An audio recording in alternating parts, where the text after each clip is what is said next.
Well, today we're going to talk about housing affordability and why it matters to you, the middle class, and the future of our country. And well, today we've got the receipts. We have from Frontier and Demographia, and courtesy of experts like Wendell Cox, the receipts on how bad housing affordability is going from bad to worse. A clear path forward requires looking back and learning. Good public policy requires human connection. It's a consideration of the facts, applying common sense and innovation. It's urban, it's rural, it's real life. We all have something to contribute. We all have a responsibility to get informed because there's a little piece of Canada in all of us, isn't there? Let's learn on this path together. This is Leaders on the Frontier. Okay, so in today's program, I'm delighted to have two leading experts in the world on housing affordability. The one is Senior Fellow Wendell Cox, the primary author of our annual report on housing affordability, and also Charles Blain, the president of the Urban Reform Institute. So welcome, Wendell and Charles. Thank you. Thanks for having us. Well, it's an honor to have you. I'm very excited in kind of a strange way, because this is kind of a depressing topic of housing affordability, but there's still hope in terms of how we could actually turn this difficult situation around. But the bottom line is that in our country, in Canada, many of our housing markets are severely tested when it comes to housing affordability. They're in really rough shape, Wendell, and you've delivered again just recently another annual report or index on housing affordability. And there's some really important findings. And I want to recommend that to our audience as we look at not only the state of housing affordability, but also the areas of solutions. So, Wendell, what would you say is the key highlights of this report? And I want to then talk more about what is housing affordability and solutions. So what would you say are the highlights, Wendell? Well, essentially, what you've had happen in Canada, and this has happened in other nations as well, what you have happened that has happened in Canada is housing has become unaffordable for the middle class. If you go back to the 1971 census, the median house price was about 3 times the median household income. Today, the median priced house in the Toronto CMA is about 10 times the incomes. In the Vancouver CMA, it's 12 times the incomes. At the same time, we still have places like Edmonton and Winnipeg and, even in Atlantic Canada as well, where the house prices are somewhere between 3 and 4. So that's not too bad. But the real problem you've got, and this is really confirmed by a report by the Organization for Economic Development, for a Cooperation in Economic Development in Europe. You have a situation where the middle class faces an existential threat. If you want to qualify to buy even a condominium in Toronto or Vancouver, and I'm talking about the entire census metropolitan area, not talking about just the cities, go out into the countryside, you've got to anticipate an income probably of $100,000 or more just to qualify for the loan. So it is a real problem. It isn't all over the country. Parts of the country are in much better shape than others. And that is one of the highlights that we cite, is that one of the real answers is that people are beginning to move to these areas where housing is more affordable. Okay, so just to pursue that point, Wendell, a little bit, the report that you tabled that you can find on the Frontier website, how does it define affordability? What do you mean by that? What we mean, and this is based upon historical analysis of markets in the UK, the US, Canada, New Zealand, and what we found was before housing regulation got overly strict, and it varies. That happened in the 70s in Vancouver, and it took to the 2000s in Toronto. Before that time, houses generally tended to cost, median price house generally costs about 3 times median household incomes.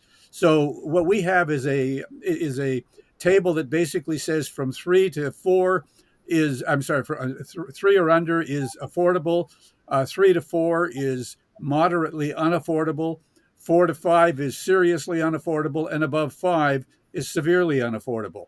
And as I said, at this Okay. point in Toronto and Vancouver, you're talking at 12 and 10 times, Wow. No, it's hard to imagine. So I like your definition of affordability because it kind of makes common sense. I mean, who can really afford to buy a home in Vancouver or Toronto, let alone a number of other select markets?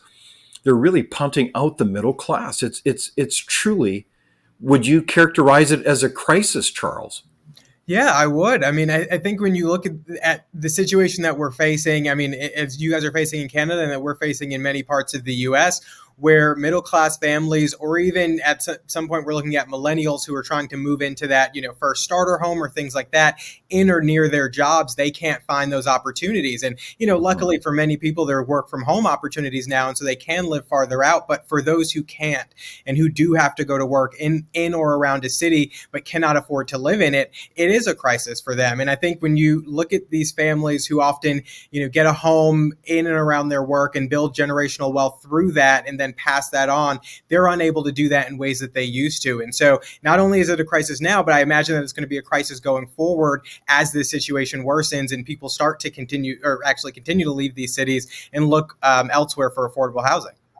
Right on. It's so bad that, as you say, Charles, people are moving. So in your report, Wendell, did you pick up that kind of data that Canadians are packing up to find a better future in another market? What is happening is absolutely unprecedented. If you look at if you look at your metropolitan areas, they tend to be defined by Statistics Canada as having more than 100,000 people. They have been the locus of growth since the Second World War. In the last 5 years, they've lost domestic migrants. People are moving out of places like Toronto, for that matter, even places like Guelph that are a bit smaller but metropolitan areas, and they're moving to smaller areas. And the areas with the fastest growth in terms of interprovincial migration are places that don't even qualify as a census metropolitan area or a census agglomeration, areas that are highly rural. It is unprecedented. And at the same time, we're seeing similar trends here. It's all being driven by housing affordability. Wow. So this is a crisis. It's not an overstatement to say that. This is all the hallmarks of abnormality and people having to really make major life decisions in order to cope. Is that a fair comment, Wendell? Oh, absolutely. Yeah. What you have is a situation where the regulatory structure, this is not something that happened because of the market. Nobody should think that for one moment. It's happened because of the regulatory structure, drawing lines, urban growth boundaries, agricultural land reserves, green belts, drawing lines around urban areas creates a situation where it forces the prices of houses up. Just like way long before you two were born, the Middle Eastern countries imposed an embargo. And we saw in this country and in Canada, we saw gasoline prices doubling, tripling, or more overnight. Well, that's what happens when you create this kind of a situation. So Wendell, you're saying that government created this mess. Would you agree with Charles, that kind of analysis, that government is really the villain behind this mess? I think so. I mean, I think government, and then you have kind of a small cabal of people who are supporting these policies from the outside that then put pressure on government to continue to enforce these policies and to even go farther. And, some of these folks will often say that, like Wendell mentioned Toronto, they'll call it an anomaly and say that it's because of one specific city or something, but you see it in many major urban areas. Even in the city of Houston, where I live, Houston has thrived for decades because of how affordable it has been, the economic opportunities that people are able to take advantage of. But in recent years, we've seen the population here start to stall. And then now we're seeing it slightly decline as folks are moving out to the unincorporated areas, or like Wendell mentioned, the areas that aren't actually considered census designated places because there just aren't enough people there yet. And so you're seeing that happen all over. And you can't help but to look at the policies that are imposed by government and then the folks who are continuing to push those policies, because it's clear as day that that is what's causing the issue. Okay, so in Canada, the this area of housing affordability, this topic is quite hot as people see the Canadian dream dissolve before their eyes. I mean, I was in at my dentist's office, and a person working with me there said, "You know, I'm looking seriously at moving from British Columbia to Alberta because we don't want to live in this tiny little condominium." And so she's just so frustrated, and she was wondering, why the heck is this going on? And it's very, I think, it's increasingly common for people to express that level of not just simply sadness, but there is a sense of anger. And so I think that those emotions are being directed to every level of government, and you hear it in the political discourse where people are kind of blaming each other. Why is there this lack of housing affordability? And it's like they're running and searching for all kinds of solutions, but it doesn't seem like they're getting the major solution, which is to open up land, as per your report, Wendell. Are you observing the same type of almost dysfunctional political conversation? Oh yeah, but it's happening in virtually all the countries that have this problem. Oh, is that right? One of the problems is the planning fraternity, the urban planners, really believe in this thing. They want to draw lines around cities. When they do that, they force up the floor value of every property within that boundary. And so this is a problem. And the thing that goes wrong after that, for example, I mean, the number of people that have moved out, the net number of people that have moved out of the Toronto metropolitan area to places like Kitchener Waterloo, Guelph, London, Peterborough. What has happened as those people have moved out there is the same problem is developing there because they have the same policies. That's why Right. we argued in our report that the salvation of the middle class in Canada requires beginning to open up land and allow the market to develop the housing that people want.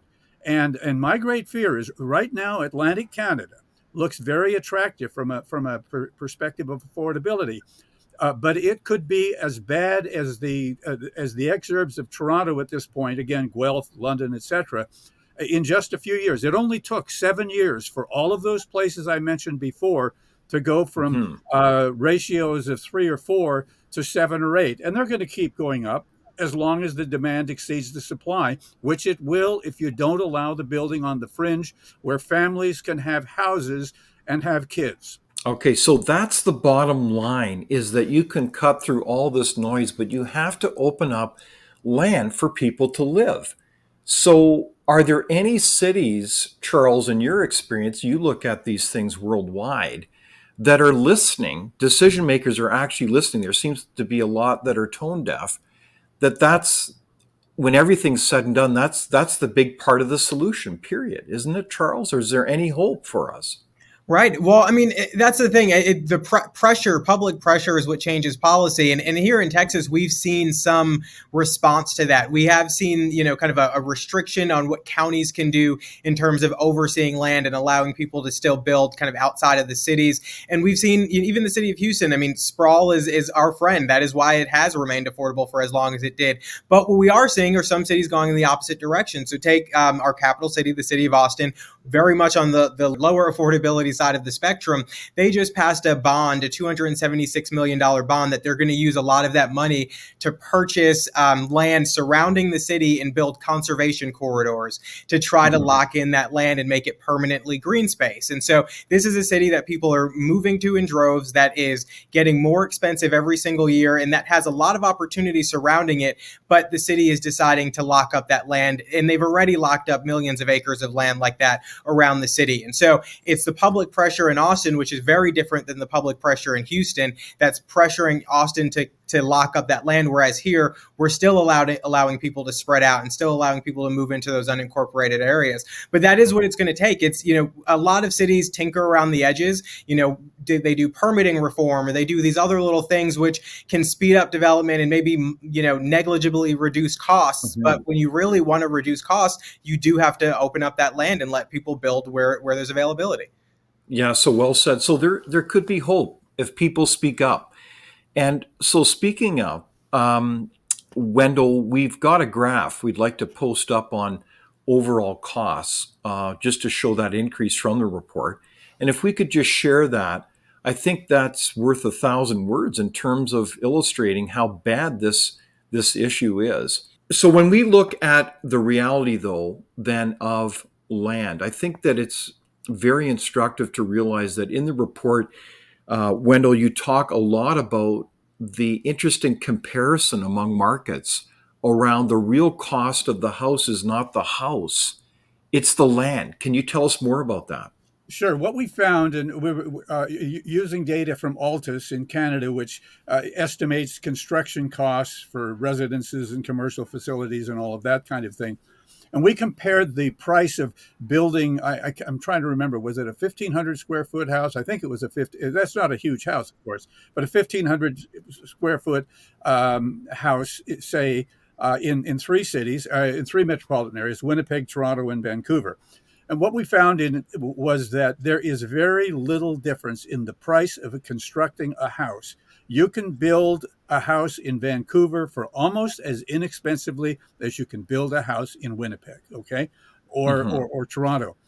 What is the difference? Well, there's $700,000-800,000 difference in the prices of those houses though when they go to market. Why? Because of the land, because of the way these planning policies force up land prices. And that's the real problem. And so I mean, it really comes down to that. Yeah, no, I think that's powerful information. So it's not so much the price of the house, it's the price of the land. And by golly, if government is creating this bubble around land prices, then you're going to get this mess. Yeah, let me say also, if I can, you can't place a tent on a lot in Vancouver and have it be affordable for purchase. Yeah, It's the truth. exactly. That says everything right there. So it's the price of the land. Right. So you have to figure out, based on the careful research, Wendell and Charles, you've done as well, that illustrate this train wreck. There's real reasons why government has created this mess. So both of you have used very incisive language that this is a existential threat to the middle class, and I believe it is. Like, who can buy a house in these particular markets? It's certainly not the middle class. So when it comes to this issue, though, I'm wondering if it's also another existential threat to these larger cities, namely their economic centers. And I know that one of our friends and colleagues, one of the leaders in this area, again, is Alain Berthaud. And I was at a recent discussion with him, and he emphasized that cities are labor markets. They're places where employers go to find employees and employees go to find employers. So do you agree with that perspective, Wendell? Oh, yeah, absolutely. They are two things. They are labor markets and they are housing markets. So if you look at a metropolitan area, and that is a labor market, if you look at a metropolitan area, take Calgary, that's out there in the middle of an area with a lot of land. Probably 97% of the people that live in that metropolitan area, the workers, also work in that metropolitan area. And by the way, I should mention also, because when you go to any Canadian city, you're going to see an impressive downtown area, among the bigger ones anyway, great skyscrapers and everything. But yet, you know what? Not one of them has more than about 20% of the jobs in the metropolitan area. And what has happened is the jobs have moved all over these areas, and that creates a situation where now the employees can get to work quicker. Mm-hmm. Exactly. And so that's a good news story. But at the same time, if your house price is so darn unaffordable, how does any employer have any hope of recruiting anybody? Like, I see an exodus of economic activity in major centers if they don't have affordable housing. How are they going to recruit their next employee, Charles? Does that not lead to the breakdown of that regional economy then? No, it very much does. I mean, and wages are never going to keep up with the rate at which we're seeing housing costs increase. So you do have that issue. And I know that what we've been seeing here are that headquarters have been moving out because they need to be in a place that their workers can live. And so we've been seeing relocations that are coming, would have previously come into our major cities, are now leaving and relocating to Texas, but in unincorporated areas. And then those that are in the major cities are also relocating outside so that their workers can be closer to where they work. And what we're also seeing is that we, even our public employees, our firefighters, teachers, and police officers, and they recently did a survey in our city, and roughly half of our firefighters cannot afford to live inside city limits because of the costs. And so what does that then do for services, especially when you need folks to come in for overtime or different things like that? Exactly. It puts such a strain on the system. And these are people who, they work for this public entity, which can't move and which certainly isn't going to increase wages nearly as fast as the private sector. And so for them, it's even more of a crisis. Well, and you give the example of firefighters and say police officers. I've heard that a number of universities are finding it almost impossible to recruit people to those centers because a well-paid university professor can't even afford to live there. I mean, it's truly a train wreck, let alone really critical jobs that are on the service side, like persons helping elderly people in seniors or retirement homes. How would you have any hope of recruiting someone other than them, spending hours and hours of their life commuting to their place of work? That's really a recipe for a disaster, is it not? Yes, I think so. Yep. And the world has changed significantly in the last 3 to 4 years. And that is, we have seen in all of our cities, and not just in Canada and the United States, but around the world, people now realize they don't have to come to work. A lot of people don't have to come to work. A large percentage of people in the United States and Canada are now working hybrid schedules of 2, 3, 4 days a week. Others are remotely working. And so, yes, it's very difficult. And we're going to see that go further in the future because you see a continuation of improved systems for meetings and so on.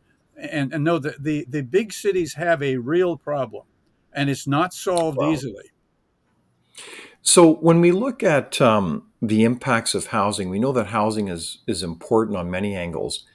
To ask a really basic question, if you don't have a good home, how does that impact the social behaviors of our society? I mean, does this impact the birth rate, the ability to have children move out of the home and leave the nest? I mean, isn't this all interrelated to the health and development of our society? Certainly. I mean, to move out of the nest for young families who want to start a family and have to move out of the city because they can't afford to get a home with enough space. It has massive impacts as you continue to go on. And I think one of the things that doesn't get addressed enough in this conversation is that these urban planners often argue that, they want to constrain people in the cities because they can build up and it can be more affordable and they can address all of these needs. But what they're doing is making the problem worse for those people that we just mentioned, for folks on fixed income, for the elderly, for the low income, all of the people who don't have an opportunity to live, maybe an hour plus outside of the city and are forced to stay in that city. They're making their lives worse while trying to claim that the policies that they're pushing are making their lives better. And let me add something there too. Building up is not less expensive. I mean, it is incredible. Take a look at Vancouver. Take a look at the city of Vancouver. Talk about a city that is built up. It's unbelievable. I know of no city in Western Europe or North America that has increased its population so much without annexing or combining with another city. Vancouver has really increased its population. And has that made it more affordable? No. In our survey, it comes up third worst out of 94. And just as an example, San Jose in the San Francisco Bay Area, city of about 1 million people. The city this last week issued a report that basically said developers cannot build housing in the city of San Jose that they can afford, that they can make a profit on to make it financially feasible. Whether that's affordable housing, low-income housing, or whether it is market rate housing. And by the way, they're talking about 900 square foot housing. mean, that's incredible. Wow. So when we look at that example, and I just want to repeat that. So you're saying Vancouver is the third worst of the 94 markets around the world. Is that correct? Yeah, well, only 8 countries, but it is 8 countries In eight around the countries, world. pardon me. Right. Okay, but these are stunning statistics for a country that is as huge as Canada, from coast to coast to coast, has as much land, I would say, as what, all of Europe.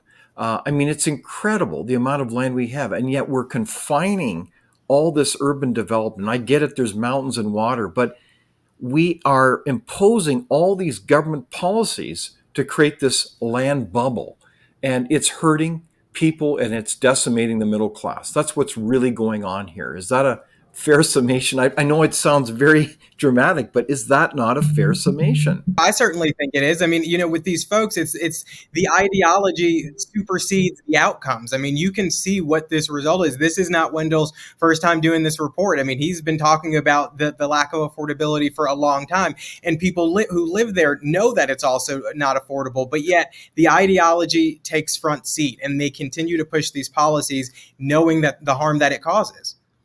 Okay, so Charles, you say ideology. It's almost like a religion, let's say, where someone is that explain, Wendell, why so many political decision makers then can't seem to hear this? Like if I look at the case in Toronto with the Greater Toronto area, there was a green belt, so-called green belt, that was designated around the city. So it's like a huge wall of Right. green, supposedly green, where it's a no-go for development. And the inability of the premier, Doug Ford, to be able to make any progress to open that up. And I know there's been some concerns around shenanigans. Fair enough, but he was on the right track, was he not, Wendell? Well, on the assumption that he and his administration did everything, procedurally right. Yes, indeed. I mean, there's no way you're going to solve the kind of problem that Toronto or Vancouver has without making land, without using greenfield land. And by the way, just quickly to Mhm. say, we hear all this stuff about we're trying to stop sprawl to save agriculture. Well, let me tell you, the land that has been taken out of agricultural production is far greater than all of the land than all of the land that is covered by the cities that were developed over the last 400 years in Canada. I mean, to think for a moment that urbanization is a threat to agriculture is absolutely crazy. And anybody Wow. who has ever really looked at this subject knows that. But you hear that all the Oh time, yeah, yeah, Wendell, is that somehow we have a food security crisis in Canada. And I'm sure you hear that, oh yeah. Charles, as well, in the United States all the time. So that's kind of like spinning a yarn here. That's not really grounded in the evidence. Right. Just right. In the same way that they say that, sprawl is even significantly more worse for the environment than the dense urban cores. I mean, what we're seeing with developments today and kind of the reuse of rainwater and the reducing of vehicle miles because things are consolidated within subdivisions and neighborhoods is actually better. But they refuse to acknowledge that, again, because it goes back to the ideology portion of the conversation. But yes, that's exactly it. It's not grounded in fact, but they will continue to repeat it until people believe it. So why do you think, Wendell, then we hear so many other reasons that are put before us that explain this crisis? Like I hear regularly people talking about, well, we don't have enough agricultural land, right? As we mentioned, we also have the issue of foreign buyers. The foreign buyers are the villains.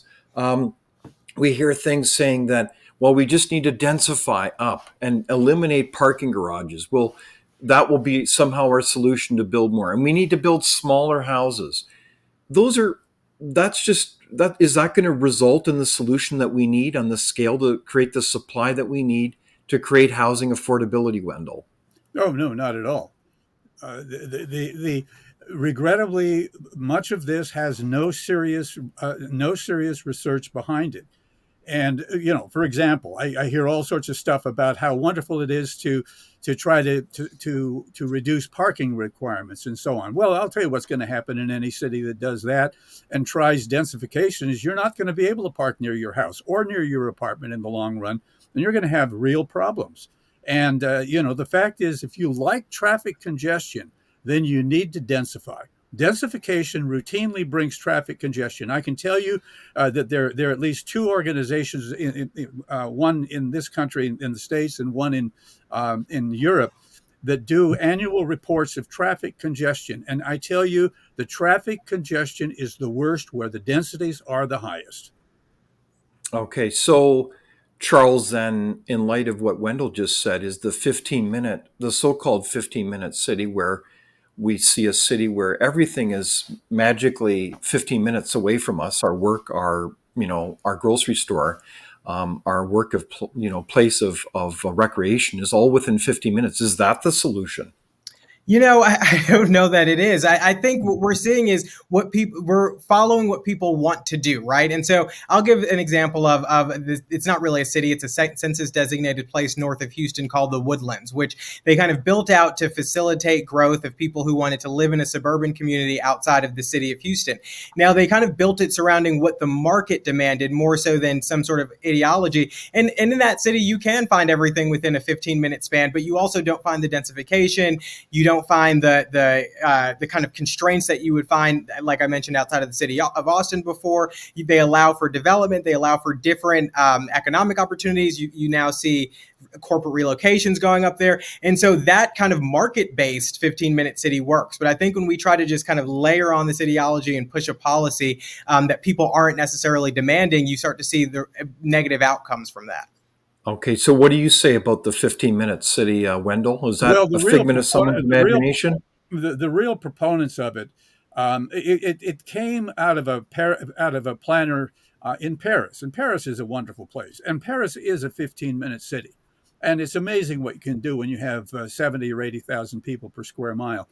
But the fact is that the proponents of the 15-minute city I live in a 15-minute city too, and in fact the farms begin 2 lots away from me, and I can get to anything I need to get to in my car in 15 minutes, no problem. Okay.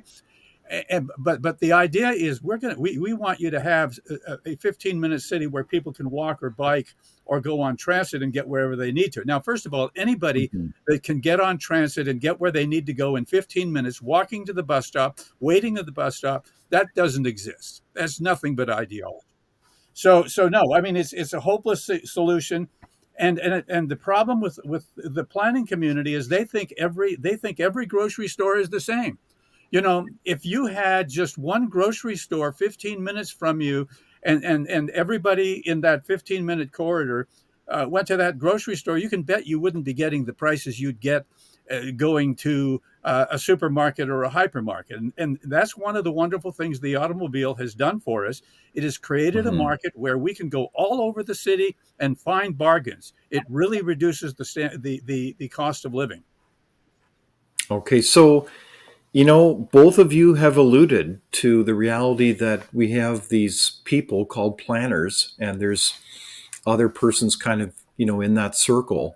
And I've had the pleasure of working with many fine people, planners, urban planners, over my years as well. But, they're part of the, dare I say, villains, this kind of illusion that we can kind of centrally plan out everything. And is that kind of part of the ideology that you're referring to? And how do we deal with this? Because it feels like they're wanting to impose a kind of a theoretical model of how everyone else is to live. And they probably themselves don't even live this way. What do you think about that, Charles? Yeah, I mean, I think you're exactly right. It's part of that ideology. And I've met some great planners too. And many of the great ones are the ones who rely on the data to then, push forward the policies that they support, rather than just kind of using what the crowd wants and what their, friends in academia want. And so I think for most people, what they need to do is be a little more outspoken about what's going on. Because when you watch some of these meetings, particularly here, I watch a lot of city council meetings and planning commission and all these things. And it's always that unified group of urban planners who show up in full force to testify for these novel policies that they come up with that they want to see implemented. And they usually win out because there's no one there speaking to the opposite side there. And I think that's the problem. It is our local officials, state officials, and even federal officials often hear from one side. And, we always know that the squeaky wheel gets the oil. And I think that's the thing, is people need to recognize that they have to be a little more outspoken about their demands and their needs. I think there are other signals that our officials are going to take, such as population declines and tax base reductions and things like that. But by the time you get there, it's a little too late. And you want to address the problem far before that. I think that's a very good point, that for a lot of people, the planning process and how cities develop now is a little bit of a mystery. And they don't realize how much process encumbers everything and how difficult it is to find land again to grow and build houses for people. So, Wendell, as you look then at this issue, is this truly a situation, and I'm thinking of the Canadian context in particular, based on your report that you've issued, is this situation honestly just going to go from bad to even worse? Like, I honestly can't say how much worse it's going to get, but it's just going to continue to get worse? Is that the bottom line? Well, I guess first of all, I would suggest that how it is in British Columbia and Ontario, southern Ontario, and by the way, Western Quebec, essentially the Quebec, the Montreal to Ottawa-Gatineau corridor, and a little bit up towards Three Rivers. I don't know how you say it in French. The fact is that it is already to a place that it's got to be improved. It is not acceptable. But at the same time, if you go out to those exurbs of Toronto, again, Guelph and London and so on, prices are continuing to rise relative to income. So yes, it seems to me that most places it's going to get worse. I am very concerned about the places where it is okay, because I wouldn't be surprised if we come back in 15 years as the exodus continues out of Toronto and Montreal and Vancouver. And by the way, they're not losing population, because you have a federal government that wants a million immigrants a year from overseas. That's what we're getting in the United States, and we're 10 times as large as you almost. So what's happening is all sorts of immigrants. The first place they tend to go is Toronto, because Toronto is a great place, especially for immigrants, because it's so diverse. But the demand is going to continue to be far beyond what the plans allow to be built, and that's the real problem. So I would expect that it will continue to get worse, and it can get a lot worse. I told you that Vancouver costs are 12 times times incomes. In Hong Kong, they're 18 times, and they were at one point 22 times. A lot of places around the world, they're much worse than that. So we in the Western world have been very fortunate to have affordable housing, because we let the market deliver it, and it delivered it. It delivered it even in Canada, until the planner said, no, we don't trust you anymore to deliver what you've been delivering all along. Affordable housing is something different, right? Where public entities want to build housing, a la they used to do with the Soviets. So is that a solution? Well, again, affordable housing generally, if you look at both the United States and Canada, you find that means subsidized housing. Nothing wrong with subsidized housing, but neither country has ever done nearly so much as it's promised to do. And by the way, that's typical around the world, because there's just not enough enough support among people willing to raise their taxes to provide it. But when you say affordable housing, we're talking about subsidized housing. When you say housing affordability, you're talking largely about market rate housing, which is 80-90% of the housing stock, one way or the other. Indeed. So, Charles, if you hear the term affordable housing, in other words, housing provided by the state, has it ever been affordable for the taxpayer? No. And, and when you look at some of these reports, these audits of what local governments spend per unit on affordable housing, it's just unbelievable. I mean, you could buy a small actual home in the unincorporated part of the county or something like that for the same amount of money. So it's really, it's just unbelievable the amount they spend. But this goes to kind of a deeper problem, where you have these officials who are all too willing to pursue that path of building quote unquote affordable housing, rather than taking the more difficult path, which is addressing the underlying cost, the underlying reason as to why housing is not affordable to begin with. And it's in similar sense as we see a lot of cities. I don't know if you guys are having this in Canada, but we're certainly seeing it pop up in cities in America where they're embracing kind of a guaranteed basic income to offset the cost of living. So just a monthly stipend, no work requirement or anything like that. They're willing to do that. They'll jump at the chance to do that. They'll jump at the chance to build affordable housing, like we mentioned, but they kind of shudder at the thought of addressing the root cause of why housing is not affordable. Yeah. Well, it's frankly disturbing. We know that housing is important. It's important not only for a place to live, but also a place of hope where one can build their family, a future life. And I think this is a very important part of building a positive culture. And I think of housing, if you have a nation built on renters versus owners of their own houses, this is an important lesson in history, is it not, Wendell? No, I think so. We've seen around the Western world since World War II, housing, home ownership rise, and the development of strong democracies. There are all sorts of studies that suggest that neighborhoods that have a higher percentage of home ownership tend to be more stable and that kind of thing. People like to own their own stuff. So Exactly. home ownership is really very important, and you don't really find many governments that are against it. I mean, all over the place, governments are in favor of home ownership, even though sometimes their policies aren't very helpful to the matter. Exactly. Well, Wendell, we had the honor of and Charles of meeting recently with a delegation from the nation of Singapore, which is an extraordinary nation that has come from more of a basic level of economy decades ago to one of the wealthiest nations in the world. And their emphasis explicitly in terms of policies is on home ownership. And I think it shows in terms of their approaches, and also they are amazingly affordable. Is that correct, Wendell? Yes, they are. Singapore is the only country I know of, and I don't know them all for sure, but Singapore is the only country I know of where it is a national objective to have housing be affordable. And they've been very successful. They started out really as what we would have in those days in the 60s called a third world nation, terrible poverty, slums, shanty towns, etc. And now they've got a home ownership rate of 90% now. They have a wonderful program whereby the government makes sure the housing is there, hires private contractors to build it. And when you buy a home from the Singapore government, from the Housing and Development Board, it is yours. You can sell it.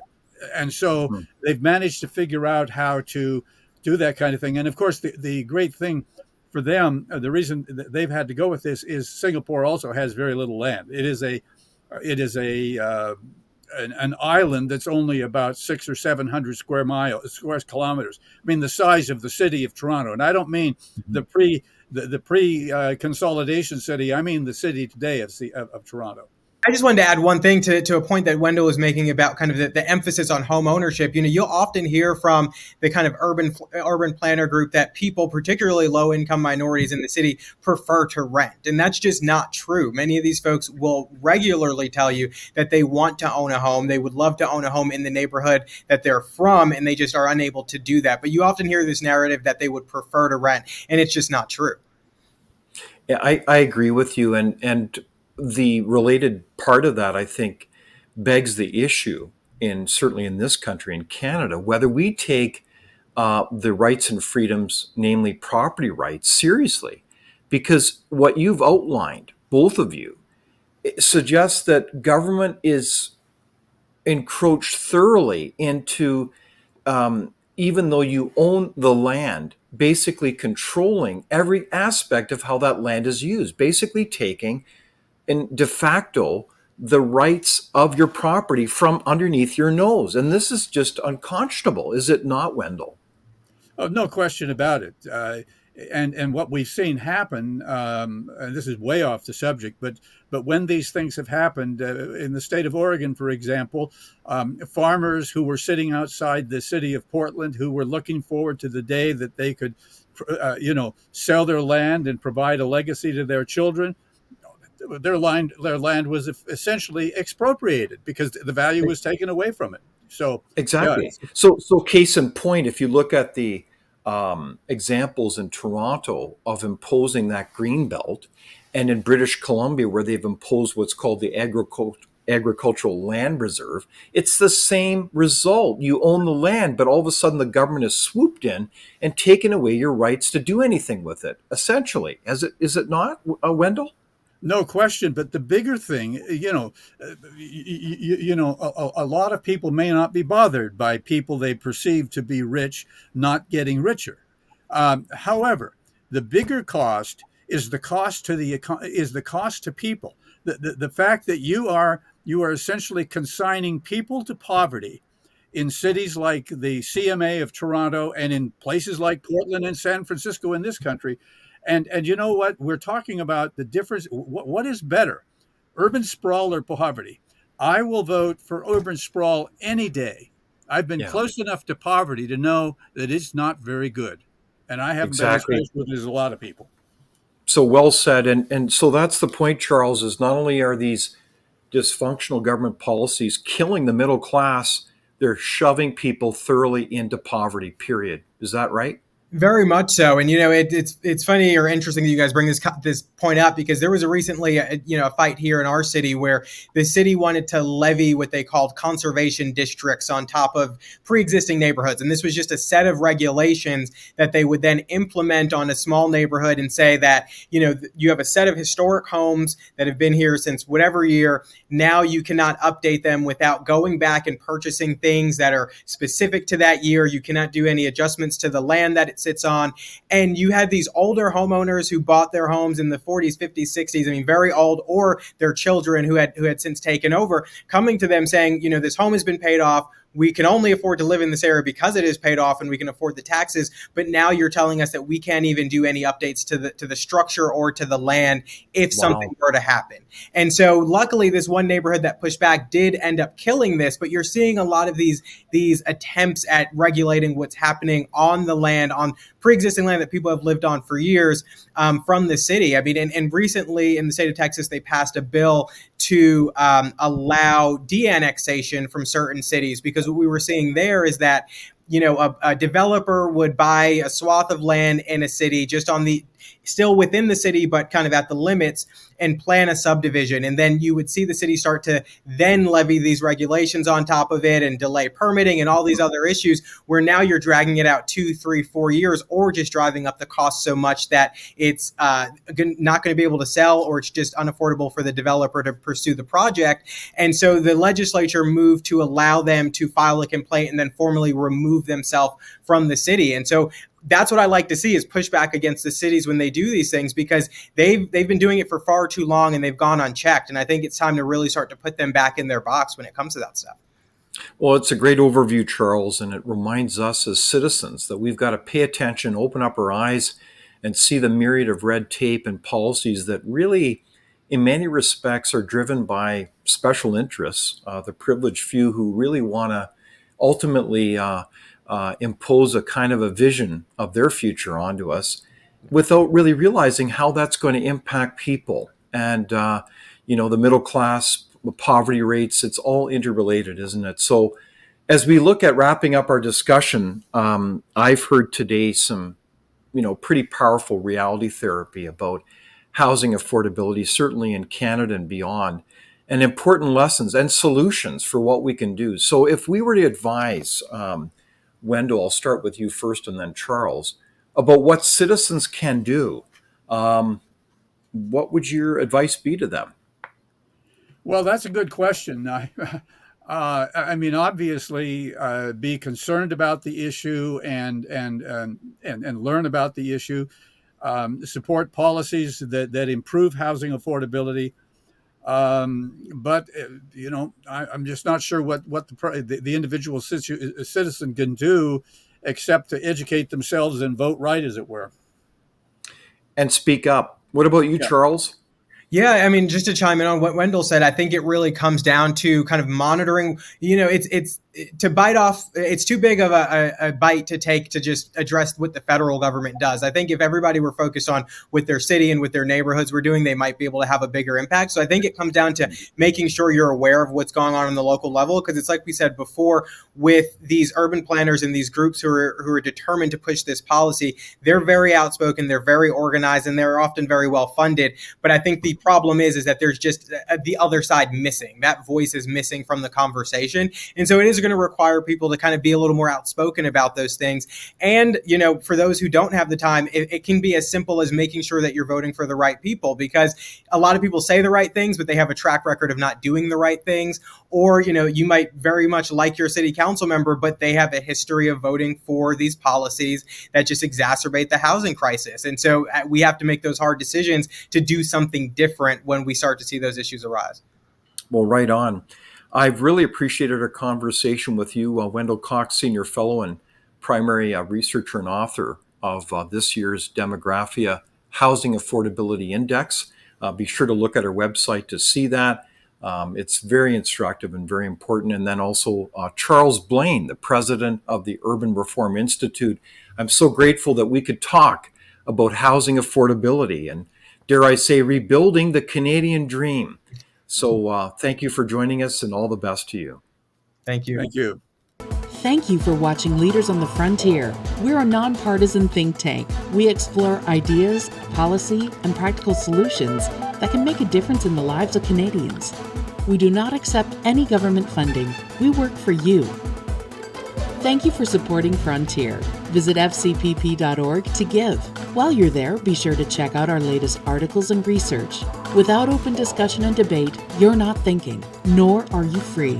Comment below. We'd love for you to join the conversation.